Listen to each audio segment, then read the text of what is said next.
Hello అందరికీ welcome back to my channel thoughts of Telugu అమ్మాయి. అందరూ ఎలా ఉన్నారంటే నేనైతే చాలా బాగున్నాను. సో ఈరోజు వ్లాగ్ అయితే మీతో షేర్ చేస్తున్నాను. వీడియోలోకి వెళ్ళే ముందు ఫస్ట్ టైం ఎవరైనా నా ఛానల్ని చూసిన వాళ్ళు ఉంటే కనుక వీడియోని లైక్ చేయండి, షేర్ చేయండి అండ్ అలాగే ఛానల్ని సబ్స్క్రైబ్ చేసుకోండి. పక్కనే బెల్ ఐకాన్ ఉంటుంది, క్లిక్ చేయండి. సో ఇప్పుడైతే మేము డీమార్ట్కి అయితే బయలుదేరామండి గ్రోసరీస్ షాప్ చేయడానికి. బాగా లేట్ నైట్ అయిపోయింది ఇంటి దగ్గరే, అంటే ఈవినింగ్ టైం కూడా కాదు, 8 అవుతుంది అనమాట మేము వెళ్ళేటప్పటికి. టైము ఇంట్లో నుంచి వెళ్ళేటప్పటికే. సో మార్కెటింగ్ ఫీల్డ్లో ఉన్న ఎవరికైనా తెలుస్తుందండి ఆ టార్చర్ ఎలా ఉంటుందని. సో బుజ్జికి అయితే అస్సలు వీలు అవ్వట్లేదు అనమాట. సో ఇంకా అందుకోసమే 1 వీక్ నుంచి వెళ్దాం అనుకుంటున్నాము. ఎప్పుడు కొంచెం తొందరగా రావడానికి వీలు అవ్వట్లేదు అనమాట. సరే లేట్ అయింది అని చెప్పేసి ఇంకా 8కి బయలుదేరాము డీమార్ట్ దగ్గరికి అయితే. సో ఇంకా బుజ్జి అయితే బైక్ పార్క్ చేయడానికి మమ్మల్ని ఇక్కడ దించేసి కిందికి వెళ్ళాడనమాట. సో ఇంకా నేను హ్యాండ్ బ్యాగ్ అండ్ అలాగే ఇంకా ఇక్కడ కవర్ కొనకుండా ఉండడం కోసం ఇక్కడ బస్తా అయితే సంచి అయితే తీసుకొచ్చాను. సో వాటికి వాళ్ళు నాట్ చేస్తారు కదా, సో దానికోసం వచ్చాను. మీలో ఎంతమందికి తెలుసండి, మనం సంచిలో సామాన్లన్నీ వేసుకున్న తర్వాత మనకి మూతి కట్టు కట్టడానికి మన దగ్గర ఒకవేళ దారం అవైలబుల్గా లేకపోతే ఇక్కడ డీమార్ట్ వాళ్ళని అడిగితే ఇస్తారు. దానికోసమే వాళ్ళ దగ్గర ఒకటి ఉంటుంది కూడా, దాన్ని కట్ చేసి అయితే ఇస్తారు. సో ఇక్కడ వచ్చేటప్పుడు హన్షు వాటి టాయ్ తీసుకొని వచ్చాడు, దాన్ని అయితే లోపలికి అలో చేయలేదు. ఇంకా ఏడుస్తాడేమో అనుకున్నాము, బట్ వాళ్ళే చెప్పారనమాట ఇక్కడ పెట్టు వెళ్ళేటప్పుడు తీసుకోమని. సో ఇంకా మంచిగా తల అలా ఊపేసి ఇంకా లోపలికి అయితే వచ్చేసాడు వాడు. సో ఇక్కడ ట్విస్ట్ ఏంటంటే వాడికి ఇక్కడ ట్రాలీ పట్టుకోవడం కూడా ఇష్టం లేదు, నేను వాళ్ళ డాడీయే పట్టుకోవాలంట. సో ఎంత మరిపిద్దామని ట్రై చేసినా కూడా వాడు అస్సలు వినలేదు. డాడీ వచ్చి నువ్వే పట్టుకోవాలి, మమ్మీ సామాన్లు తీసుకోవాలని చెప్పేసి అయితే ఇంకా ఏడుస్తున్నాడు.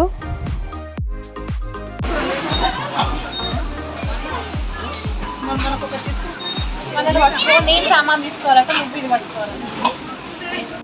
సో ఇంకా ఎక్కువ రష్ అయితే ఏం లేదు, అంటే లేట్గా వెళ్ళాం కదా, ఈవినింగ్ టైంలో వెళ్తే ఎక్కువగా ఉంటారు. సో ఇంకా ఎక్కువ మంది అయితే లేరు, బిల్లింగ్ చేసే దగ్గరనే ఎక్కువ మంది ఉన్నారు. ఇక్కడ హన్స్ కోసం అయితే ఇంకా ఫ్రైమ్స్ తీసుకున్నాను, ఎప్పుడు ట్రై చేయలేదు ఇట్లా నేను కుల్లా ఫ్రైమ్స్. సో ఇప్పుడైతే తీసుకున్నాను అనమాట, అక్కడ కనిపించాయి. ఇంకా అవి చూసి హన్షుగాడు అయితే ఇవి నా కోసమే తీసుకున్నావా, స్కూల్కి స్నాక్స్లో పెడతావా అని చెప్పేసి అయితే ఇంకా అడుగుతున్నాడు. అందుకే వాడైతే ముద్దొచ్చేసాడు. ఇంకా వాడికి ఇంకా ముద్దు పెట్టేశాక వాడి చెంప మీద అయితే లిప్ మార్క్స్ అయితే ఇట్లా మంచిగా కనిపిస్తున్నాయి. ఎంత క్యూట్గా అనిపించిందో మాకైతే. ఇంకా చూసారు కదా, ఇక్కడ మనకి పింక్ సాల్ట్ అని, బ్రౌన్ సాల్ట్ అని మార్కెట్లో ఇట్లా రకరకాల సాల్ట్లు అయితే వస్తున్నాయండి. ఒక్క ప్యాకెట్ 100 రూపీస్ అంట. చూడండి, సాల్ట్ కూడా 100 రూపీస్ పెట్టి కొనుక్కోవాలా అనిపించింది. కానీ ఇవన్నిటికంటే కూడా మనకు గల్లుపు దొరుకుతుంది కదండి, దాన్ని తీసుకొని మనం ఎండలో పెట్టి మిక్సీ చేసుకుంటే మనకు సన్నగా మెత్తగా అవుతుంది. దాన్ని కూరలలోకి వాడుకుంటే మంచిదండి. అన్నిటికంటే అది హెల్త్కి మంచిది అని చెప్పేసి అవైతే యూజ్ చేయకండి. ఇది నా పర్సనల్ ఒపీనియన్. నేనైతే గల్లుప్పు మిక్సీ పట్టేసే వాడుతున్నాను. ఇంకా స్కూల్కి హన్షుకి స్నాక్స్ పెట్టడానికి మంచి బాక్స్ తీసుకుందామని చెప్పేసి అయితే ఇక్కడ స్టీల్ సెక్షన్కి అయితే వచ్చాను. కానీ అక్కడ బాక్స్లో రేట్లు చూస్తేనైతే ఆస్తులు అడుగుతున్నట్టుగా అనిపించింది అనమాట. ఇక్కడ చాలా వరకు బాక్స్లు అన్నీ ఓపెన్ చేసి చూసినట్టుగా చూసాము. హన్షుగాడు అయితే ఇదొద్దు నాకు ఇది కావాలి, నాకు అలా కావాలని చెప్తున్నాడు. ఇది చూసారా 300 రూపీస్ అంట దానికి బాక్స్కి. సో అట్లా ఏది ముట్టుకున్నా కూడా 300 బాక్సెస్ దగ్గరనే చాలా టైం పట్టాలా. లాస్ట్కి ఇంకా వాడు వద్దు అంటాడని చెప్పేసి వాడికి బాక్స్ అయితే తీసుకోలేదు. బుజ్జికి పెట్టడానికి అయితే ఒక బాక్స్ తీసుకొని ఇంకా బిల్లింగ్ చేయించుకోవడానికి గ్రౌండ్ ఫ్లోర్కి అయితే వచ్చేసాము. సో ఇంకా బిల్లింగ్ చేయించుకున్న తర్వాత రిటర్న్లో తీసుకోమని చెప్పేసి హన్షుగాడి టాయ్ అక్కడే ఉంది కదండి ఎంట్రన్స్లో. సో ఆ టాయ్ తీసుకోవడానికి వాళ్ళు వెళ్ళారు. నేను లిఫ్ట్లో కింద మనకి సెల్లార్లో బైక్ పార్క్ చేశాడు కాబట్టి ఇంకా నేను డైరెక్ట్ అక్కడికి వచ్చేసాను. వాళ్ళు వెహికల్ చిన్నది టాయ్ తీసుకొని వాళ్ళు వస్తున్నారు. సో ఇంకా ఆ వెహికల్ టాయ్ ఉంది కాబట్టి హన్షుగాడు అయితే ఏం టాయ్స్ అడగలేదు, లేదంటే వచ్చిన ప్రతిసారి వాడు ఏదో ఒక బొమ్మ అయితే కొంటూనే ఉంటాడు అనమాట. ఫస్ట్ అక్కడికే వెళ్తాడు, వెళ్ళి వాడికి నచ్చినవి అన్ని తీసుకొని వచ్చేసి ఆ ట్రాలీలో అయితే వేసేస్తాడనమాట. సో ఇంకా మేము ఇంట్లో నుంచి బయలుదేరింది 8కి కదా, వచ్చి 8:32. ఇంకా ఈ షాప్లో బాక్సుల దగ్గరే మాకు ఎక్కువ టైం పట్టేసింది. మేము ఇంకా బిల్లింగ్ చేయించుకొని బయటకు వచ్చేసరికి అయితే మొత్తం డీమార్ట్ ఎంట్రెన్స్ అయితే మొత్తం క్లోజ్ చేసేసారనమాట. 10 అలా అయింది ఇక్కడే మాకు. సో ఇంకా ఇంటికైతే బయలుదేరాము. సో ఇంటికి వెళ్తుంటేనే ఇంకా ఇంట్లో దగ్గర వరకు వెళ్తుంటేనే ఇంకా వర్షం అయితే స్టార్ట్ అయిపోయింది. సో ఎక్కువైపోతుందేమో అని అనుకున్నాం, కానీ కొంచెం చినుకులు పడైతే మళ్ళీ ఆగిపోయింది. ఏం తడవకుండా ఇంటికైతే వచ్చేసాం మేము. హన్షుకి డీమార్ట్కి వెళ్ళడానికి ముందే అన్నం తినిపించేసాను. సో ఇంకా లోపలికి వెళ్ళిన తర్వాత మేము తినేసి ఇంకా పడుకున్నాము. వీడియో కూడా ఏం షూట్ చేయలేదు, అప్పటికే లేట్ అయిపోయిందని చెప్పేసి. ఇది వచ్చేసి next day morning. Next day morning అయితే ఇంకా పని ఫుల్గా ఉందండి. ఎందుకంటే ముందు రోజు నార్మల్గా నేను ఎప్పుడైనా ఏం చేస్తానంటే ముందు రోజే గిన్నెలన్నీ కడిగేసుకొని సింక్ అంతా క్లీన్ చేసి పెట్టుకొని ఇల్లంతా నీట్గా పెట్టుకొని ఎక్కడెక్కడ పెట్టేసుకొని పడుకుంటాను. సో మార్నింగ్ లేవగానే ఏంటంటే మనకు మంచిగా లేవగానే జస్ట్ వంట దగ్గరకు అలా డైరెక్ట్గా వెళ్ళిపోవచ్చు అనమాట, అలా ఉంటుంది. కానీ నిన్న నేను ముందు రోజు అసలు ఏమీ క్లీన్ చేసుకోలేదన్నమాట. అంటే డీమార్ట్కి వెళ్ళి వచ్చేసరికి లేట్ అయిపోయింది కాబట్టి అన్నీ అలాగే వదిలేసి ఇంకా పడుకున్నాము. ఇంకా అందుకే లేవగానే ఫస్ట్ ఫుల్ గిన్నెలు అవన్నీ ఉన్నాయని చెప్పేసి ఫస్ట్ రైస్ వండుతున్నాను. ఎందుకంటే బుజ్జికి బాక్స్ పెట్టాలి, దానికోసం రైస్ అయితే ఫస్ట్ పెట్టేస్తే దానిపైన అది చేస్తుంది, నా పని నేను చేసుకోవచ్చు అని చెప్పేసి ఇంకా నేను రైస్ అయితే కడిగేసాను. ఇప్పుడైతే ఇంకా గిన్నెలు కడిగేద్దామని చెప్పేసి గిన్నెలు కడిగేస్తున్నాను. మళ్ళీ మెయిన్ ఏంటంటే హన్షుక్ కూడా స్కూల్ లేదు కాబట్టి నైట్ అలా వదిలేసి పడుకున్నాను. లేదంటే హన్షుక్ కూడా స్కూల్ ఉందంటే వాడికి కూడా స్నాక్స్ ప్రిపేర్ చేయాలి, బాక్స్ ప్రిపేర్ చేయాలి, టైం అస్సలు సరిపోదు అనమాట ఈ క్లీనింగ్ అంతా పెట్టుకుంటే లేవగానే. స్కూల్ లేదని చెప్పేసి ఇంకా నేను లేట్ నైట్ అయినా తోమకుండా పడుకున్నాను, లేదంటే లేట్ నైట్ అయినా తోమేసే బోళ్ళన్నీ తోమేసి క్లీన్ చేసి పడుకునేదాన్ని. సో ఇంకా నేను గిన్నెలన్నీ క్లీన్ చేస్తుంటేనే బుజ్జి కూడా లేసి వచ్చేసాడు. ఏమైనా హెల్ప్ చేయాలా అని అడుగుతాడు అనమాట. లేవగానే రోజు హెల్ప్ చేసేది ఏముండదు, బట్ ఖచ్చితంగా ఇంటెన్షన్ అయితే ఉంటుంది, చేయాలని అడుగుతాడు. సో ఇంకా బాక్స్ ఏం లేదు కాబట్టి వద్దులే అన్నాను. కానీ ఇంకా ఏమైనా చేయాలని అడుగుతున్నాడు కదా అని చెప్పేసి ఇంకా కర్రీలోకి ఉల్లిపాయలు కట్ చేయమని అయితే చెప్పారు. బుజ్జి హెల్ప్ చేయాలనే ఇంటెన్షన్ ఉంటుంది, కాకపోతే ఏంటంటే చేసే పని కొంచెం మెల్లగా నీట్గా చేయాలనుకుంటాడు. నేనేమనుకుంటా అంటే నువ్వు 5 minutesలో చేసేది నేను 1 minute కంప్లీట్ చేసుకుంటా, నాకు ఇంకా తొందరగా అయిపోతుంది, వద్దు అని చెప్పేసి నేను అలా తీసేసుకుంటాను అనమాట. కానీ ఆయనకి చేయాలనే ఇంటెన్షన్ అయితే హ్యాపీ. సో ఇట్లా కలిసి చేసుకుంటేనే మనకి ఇంట్లో పనులన్నీ తొందరగా అవుతాయండి. అంటే రాని పనులు చేయకపోయినా వచ్చిన పని అయినా చేయడానికి ట్రై చేయాలి. ముందు రోజు నైట్ చేసిన కాకరకాయ పులుసు అయితే ఫ్రిడ్జ్లో ఉంది. సో ఇంకా వేస్ట్ చేయకూడదని చెప్పేసి ఓన్లీ బాక్స్ మందమే ఎగ్ కర్రీ చేద్దామని చెప్పేసి ఆనియన్ కట్ చేయమన్నాను. ఆనియన్ అయితే కట్ చేస్తున్నాడు. ఈలోపు నేను గిన్నెలన్నీ క్లీన్ చేసేసుకున్నాను. ఇంకా ముందు రోజు కూడా మొక్కలకు అసలు నీళ్లు పోయలేదండి. అందుకే ఇంకా ఈరోజు కొంచెం ఫ్రీగానే ఉంది కదా అని చెప్పేసి బయటకు వచ్చేసి అయితే మొక్కలకు నీళ్ళు పోస్తున్నాను. మెయిన్ మొక్కలన్నీ నేను ఒక 1 week అమ్మ వాళ్ళ ఇంటికి వెళ్ళొచ్చాను కదా, అప్పుడు మొక్కలన్నీ బాగా పాడైపోయినాయి. మళ్ళీ మధ్యలో ఇట్లా మర్చిపోవడం వల్ల కూడా బాగా పాడైపోతున్నాయి. చూసారా, ఆయిల్ క్యాన్లో మేము పెట్టామన్నమాట. ఆ క్యాన్ని మొత్తం తుప్పు పట్టేసి కింద క్యాన్ అంతా పోయింది, బట్ ఉత్తి మట్టి అయితే అదే స్ట్రక్చర్లో అలా ఉండిపోయింది. అది కూడా తీసేయాలి, గట్టిగా వర్షం వచ్చిందంటే కిందికి పడిపోతుంది. సో అది కూడా తీసేసి వేరే దాంట్లోకి ట్రాన్స్ఫర్ చేసుకోవాలి. బయట రోడ్ వర్క్ జరుగుతుందని ఇంతకుముందు వీడియోలో చెప్పాను కదా, అది కూడా కంప్లీట్ అయిపోయింది. అందుకే మంచిగా నీట్గా కనిపిస్తుంది కింద కూడా. ఇంకా ఇదంతా కంప్లీట్ అయిపోయిన తర్వాత ఎగ్ కర్రీ ఎంత అండి, ఒక 5 minutesలో అవుతుందని చెప్పేసి ఫస్ట్ బయట క్లీన్ చేసుకుందామని ఇంకా బయటకు అయితే వచ్చేసాను. సో ఇంటి ముందు మొక్కలు ఉంటేనే ఇంటికి అందం ఉంటుందండి. ఇదైతే నా పర్సనల్గా నా ఒపీనియన్. నేను ఖచ్చితంగా ఏదో ఒకటి పెంచడానికి ట్రై చేస్తూ ఉంటాను. కాకపోతే ఏంటంటే ఇంకా కింద ఉండి మంచిగా మొక్కలు పెంచుకోవడానికి ప్లేస్ ఉన్న వాళ్ళైతే మంచిగా ఆకుకూరలు పెట్టుకోండి, తొందరగా వస్తాయి. 1 monthలోనే మనకి అవి వస్తాయి ఆకుకూరలు. మేము ఈ రూమ్లోకి షిఫ్ట్ అయ్యేటప్పుడు కూడా నేను బాగా అనుకున్నాను అనమాట, అట్లా కింద ఇండిపెండెంట్ హౌస్ దొరికితే బాగుండేది. సో అట్లయితే కింద ఉంటాం కాబట్టి కొంచెం ప్లేస్ ఉంటుంది, మొక్కలు పెంచుకోవడానికి చాలా బాగుంటుంది అని చెప్పేసి సెర్చ్ చేయమని చెప్పేసి బాగా చూసాము, కానీ దొరకలేదండి. ఇంకా సర్లే అని చెప్పేసి తీసుకున్నాము. ఇంకా మొత్తం తుడిచిన తర్వాత నేనైతే ముగ్గేస్తున్నాను. ఎందుకో అండి ఇంతకుముందు మొత్తం డిజైన్స్ వేసేది నాకు చుక్కల ముగ్గులే రాకపోయేది, ఈ మధ్యలో మొత్తం చుక్కల ముగ్గులే వేస్తున్నాను. నాకు అది వేస్తేనే మంచిగా అనిపిస్తుంది లుక్ అయితే. ఈలోపు ఇంకా హన్షుగాడు కూడా లేచిండు అనమాట. ఇంకా లోపలికి వచ్చి వాడితో కాసేపు ఆడుకున్నాను.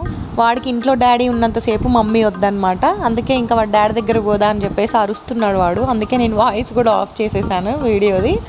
ఇంకా డైలీ అయితే హన్షుక్ స్కూల్ ఉన్నప్పుడు ఎలా ఉంటుందంటే ఇంట్లో రొటీన్ డైలీ పనులన్నీ నేను చేసేసుకుంటాను. హన్షుని రెడీ చేసి తను రెడీ అవ్వడం బుజ్జి పని అనమాట. లేవంగానే ఇంకా హన్షుక్ బ్రష్ చేపించి స్నానం చేపించి తను కూడా ఫ్రెష్ అయిపోయి రెడీగా ఉంటారనమాట ఇంకా బ్రేక్ఫాస్ట్ చేయడానికి. 7:30 కల్లా కంప్లీట్ చేసేసుకుంటేనే 7:30 to 8:30 వాడికి తినిపిస్తూ కూర్చుంటాను. ఇంకా 8:30కి వెళ్ళిపోతారు ఇంట్లో నుండి. సో ఇక్కడ ఇంకా ఎగ్ కర్రీ అయితే చేసేస్తున్నాను నేను. ఎగ్ కర్రీ 5 minutesలో అయిపోతుంది కదా అండి. సో ఎగ్ కర్రీలో అప్పటికప్పుడు దంచుకున్న ఎల్లిపాయ అయితే చాలా వేస్తేనే మంచి టేస్ట్ అయితే వస్తుంది, మంచి అరోమా కూడా వస్తుంది. సో నేను కూడా అందుకోసమే అల్లం వెల్లుల్లి పేస్ట్ వేసి మళ్ళీ అప్పటికప్పుడు కొంచెం దంచుకొని వేద్దామని చెప్పేసి పొట్టు తీసి అయితే దంచి వేసేసాను. కోడిగుడ్డులో చాలా రకాలుగా వండుతారండి. కోడిగుడ్డు పొడి అని, లేదంటే కొంచెం ఎగ్ అనేది అట్లా గడ్డల్లా ఉండేటట్టు అట్లా చాలా వండుతారు. అందులో ఎగ్ పొడి అయితే మా అత్తయ్య బాగా వండుతుంది. సో తనలాగా వండడానికి చాలాసార్లు ట్రై చేశాను, కానీ నాకైతే ఎప్పుడూ రాలేదు. చూస్తూ నేర్చుకున్నాను అనమాట. 5 years పట్టింది నాకు అట్లా చేయడం నేర్చుకోవడానికి. సో ఎవరి స్టైల్ వాళ్ళకు ఉంటుంది వండే స్టైల్ అనేది. ఇందాకే నేను రైస్ కూడా వండేసాను కదండి. సో రైస్ ఆల్రెడీ ఉమ్మగిల్లు ఉంటుందని చెప్పేసి ఇంకా నేను బుజ్జికి అయితే బాక్స్ పెట్టేస్తున్నాను ఆయనకి. ఎందుకంటే హాట్ బాక్స్లో పెడతాను, ఇట్లా వేడి వేడిది పెడితేనే ఆయన లంచ్ టైంకి తినేటప్పుడు మూత ఓపెన్ చేయగానే కూడా అప్పటికి కూడా వేడిగా ఉంటుంది. చల్లారిపోయిన తర్వాత పెట్టిన హాట్ బాక్స్లో పెట్టి కూడా వేస్ట్ కదా. సో అందుకే వేడి వేడి అన్నం ఫస్ట్ వండగానే ఒక 5 minutes ఆగగానే నేను హాట్ బాక్స్లో అయితే ఇంకా అన్నం పెట్టేసి బాక్స్ పెట్టి పక్కన పెట్టేస్తాను. ఇంకా వాళ్ళిద్దరూ బుజ్జి ఉన్న ఇంకా హన్షు వాళ్ళిద్దరు రెడీ అయ్యి ఫ్రెష్ అయ్యి స్నానం చేసి వచ్చేలోపు ఇంకా కర్రీ కూడా చేసేసాను. ఈరోజు టిఫిన్కి అయితే నేను దోశ బ్యాటర్ పెట్టుకున్నాను అనమాట. దోశ చేద్దామని చెప్పేసి దోశ పిండి రెడీ చేసుకున్నాను. ఫస్ట్ అయితే హన్షుకు దోశలు వేస్తున్నాను. హన్షుకి ఎప్పుడు బ్రేక్ఫాస్ట్లో ఏం చేసినా కూడా దాంట్లో ఒక టెడ్డీ బేర్ కానీ ఏదో ఒక బొమ్మలాగా చేసిస్తే మస్తు ఇంట్రెస్ట్గా తింటాడు. లేదంటే 1-2 hours కూర్చొని నేను తినిపించాలన్నమాట. సో అందుకోసమే ఏ బ్రేక్ఫాస్ట్ చేసినా కూడా వాడికి చేసిన దాంట్లో ఏదో ఒక బొమ్మ షేప్ వచ్చేలాగా ట్రై చేస్తూ ఉంటాను. ఇక్కడైతే దోశ బ్యాటర్లోనే కొంచెం తీసుకొని దాంట్లో కొంచెం పసుపు కలిపి ఇలా స్మైల్స్ అట్లయితే ఈరోజు చేస్తున్నాను. ఇంకా డిఫరెంట్ స్టైల్స్ చాలా చేస్తాను వాడికి. రోజు ఒక్కొక్కలాగా చేసిస్తూ ఉంటాను. ఇడ్లీ చేసిన, దోశ చేసిన, ఏది చేసినా కూడా ఇట్లా బొమ్మలాగా కనిపించేలాగా చేసిస్తాను. అప్పుడే వాడికి ఇంట్రెస్ట్గా తింటాడు. స్కూల్కి కూడా ఇట్లాగే చేసి పెడుతూ ఉంటాను. ఒక్కొక్కసారి ABCD లెటర్స్ కూడా దోశను వేసి పెడుతూ ఉంటాను బాక్స్లోకి. ఇంకా కర్రీ అవ్వగానే కర్రీ కొంచెం చల్లారనిచ్చి బాక్స్లో పెట్టేసి ఇంకా నేను బ్యాగ్లో అయితే పెట్టేసుకుంటున్నాడు. బుజ్జికి ఇచ్చేస్తే తను రెడీ అయిపోయి దోశ తినేసి ఇంకా వెళ్తున్నాడు ఆఫీస్కి. ఇంకా అప్పుడు స్టార్ట్ చేస్తాడు. ఇంకా హన్షు హాలిడే ఉన్న రోజైతే సతాయించడం అయితే స్టార్ట్ చేస్తాడు. వాడి మూడు ఒక్కొక్క రోజేమో మంచిగా బాగా చెప్తాడు. చిన్నప్పుడు బాగా సతాయించేదండి. ఇంకా ఇప్పుడైతే చాలా తక్కువ ఆఫీస్కి వెళ్ళేటప్పుడు సతాయించడం. మంచిగా బాగా చెప్తాడు. బట్ ఎక్కడ సతాయిస్తాడంటే వాడు ఖచ్చితంగా హైఫై కొట్టాలి. ఒకవేళ పొరపాటున హైఫై కొట్టకుండా వెళ్ళాడంటే, క్లాప్ కొట్టకుండా ఆఫీస్కి వెళ్ళినా మళ్ళీ తిరిగి రావాల్సిందే అనమాట. అట్లా చేస్తాడు. సో అందుకోసమే ఖచ్చితంగా హైఫై కొట్టిన తర్వాతనే వెళ్తూ ఉంటాడు. ఇది వచ్చేసి అయితే ఇంకా హన్షు నేను కూడా వస్తాను, నన్ను కూడా ఎత్తుకో, నన్ను ఒక రౌండ్ వేసి తీసుకొచ్చి దించి ఇంటి దగ్గర దించేసి వెళ్ళు అని చెప్పేసి ఇంకా అల్లరి చేస్తున్నాడు అనమాట. అప్పటికే బుజ్జికి లేట్ అయిపోతుందని చెప్పేసి ఇంకా ఎంత బుజ్జగించి ఆపడానికి ట్రై చేసినా ఆ రోజైతే వాడు మొండిగా ఉన్నాడు అనమాట. అస్సలు ఆగలేదు, ఖచ్చితంగా నన్ను రౌండ్ వేయాల్సిందే అని. ఇంకా వాళ్ళ డాడీ ఉంటే అయితే నా మాట అస్సలు వినడు వాడు. వాళ్ళ డాడీ లేకపోతే నేను చెప్పినట్టుగా చేస్తాడు. ఇంకా నువ్వే గార్భం చేస్తావు కదా ఊరికే అని చెప్పేసి అంటూ ఉంటాను నేను. సో ఇంకా తప్పేలా లేదని చెప్పేసి ఇంకా తీసుకొని అయితే వెళ్ళాడనమాట. ఒక రౌండ్ అలా వేసి పంపిస్తాను, కిందికి వచ్చేసి ఉండు అని చెప్పేసి ఇంకా వెళ్ళిండనమాట. ఇంకా అప్పుడు వాడైతే ఇంకా హ్యాపీగా వెళ్ళిపోయాడు వాళ్ళ డాడీతో. ఇంకా ఈ తతంగం అంతా కంప్లీట్ చేసుకొని ఇంట్లోకి వెళ్ళేసరికి ఏంటంటే దోశ కాస్త మాడిపోయింది. సో ఇలాగే జరుగుతూ ఉంటాయండి, ఇవన్నీ కామన్ ఇంట్లో. సో మాడిపోయింది కదా అని చూసి తిట్టేశారు. ఎందుకంటే సిచ్యువేషన్స్ అలా ఉంటాయి ఒక్కొక్కసారి. మనం ఇక్కడ చూసుకోవాలా అక్కడ చూసుకోవాలా అన్నట్టుగా ఉంటుంది. సో ఇంకా స్టవ్ ఆఫ్ చేసేసి నేను బుజ్జి వెళ్ళిపోయిన తర్వాత వాళ్ళు వెళ్ళేంత వరకు వాళ్ళకి సంబంధించిన పనులే చేస్తానండి. వాళ్ళు వెళ్ళిపోయిన తర్వాత మిగతా పనులన్నీ మెల్లిగా చేసేసుకుంటాను. ఇల్లు ఉడ్చడం కానీ ఇంకా ఇంట్లో ఏమన్నా పనులు ఉంటే అవన్నీ క్లీన్గా పెట్టుకోవడం, అవన్నీ కూడా వాళ్ళు వెళ్ళిపోయిన తర్వాత చేసుకుంటాను నేను. ఇది వచ్చేసి గోధుమ రవ్వ అండి, అలాగే ఉంటుంది చాలా రోజుల నుంచి. ఈరోజు ఎండ బాగా వచ్చిందనమాట. సో అందుకోసమే ఎండబెట్టేసి ఇంకా నేనైతే టీ చేసుకున్నాను. టీ చేసుకొని నేను దోశ తినేసి ఇంకా మధ్యాహ్నం వీడియో అనమాట. ఇక్కడ వచ్చేసి గరకతో జ్యూస్ చేస్తున్నానండి. మన ఆరోగ్యాన్ని మనమే కాపాడుకోవాలి. ఎందుకంటే ఇప్పుడు మనం బయట తినే ప్రతి ఒక్కటి కూడా ఏది చూసినా మనకు అన్నీ కల్తీగానే వస్తున్నాయి. ఏది మనకు మంచి ఆర్గానిక్గా పండించి తీసుకొచ్చినవి అయితే ఉండట్లేదండి. ఎందుకంటే ఒకవేళ అలా వచ్చినాయైనా బయట నుంచి మళ్ళీ మన ఇంట్లోకి వచ్చే వరకు అవన్నీ కల్తీ అయిపోతున్నాయి. సో అందుకోసమే ఇట్లా కొంచెం హెల్దీవి తీసుకోవడం స్టార్ట్ చేస్తున్నాం మేము ఇంట్లో. అండ్ ఇక్కడ ఇది వచ్చేసి ఈవినింగ్ అనమాట. ఈవినింగ్ 4 అలా అవుతుంది. ఏం చేస్తున్నానంటే ఇంకా ఇంట్లో ఉన్న స్టీల్ డబ్బాలు ఉంటాయి కదండి, స్టీల్ డబ్బాలు అన్నీ కూడా తీసి క్లీన్ చేసి మళ్ళీ వాటి మీద వాటర్ మరకలు అలాగే ఉండిపోతాయి కాబట్టి నాకు అట్లా ఉంటే ఎందుకో నచ్చదు. సో అందుకోసమే అన్నిటిని మళ్ళీ క్లాత్ వేసి ఆ పైన ఉన్న వాటర్ అన్ని తుడిచేసి పెడుతున్నాను. మా ఇంట్లోకి మెయిన్ ఎక్కువగా డస్ట్ వస్తుందన్నమాట. సో ఇట్లాంటివన్నీ మనం షెల్ఫ్లో పెట్టేసి వదిలేస్తాం కదా, సో వాటి మీద మొత్తం డస్ట్ అలా వచ్చేస్తూ ఉంటుంది. అందుకోసమే అప్పుడప్పుడు మధ్యలో తీసి ఇలా కడుగుతూ ఉంటాను. ఇది వచ్చేసి మా పెళ్ళప్పుడు అమ్మ వాళ్ళు పెట్టిన సారె డబ్బా అండి. అంటే ఎంతమందికి ఉందో లేదో తెలియదు కానీ నాకైతే సారె డబ్బా అని చెప్పేసి అప్పుడు పెట్టారు. దీన్ని వెనుకట సారె డబ్బాలో బియ్యం డబ్బా అని పెట్టేవారంట. దీంట్లో బియ్యం పోసుకొని నిలువ ఉంచుకునే వాళ్ళంట.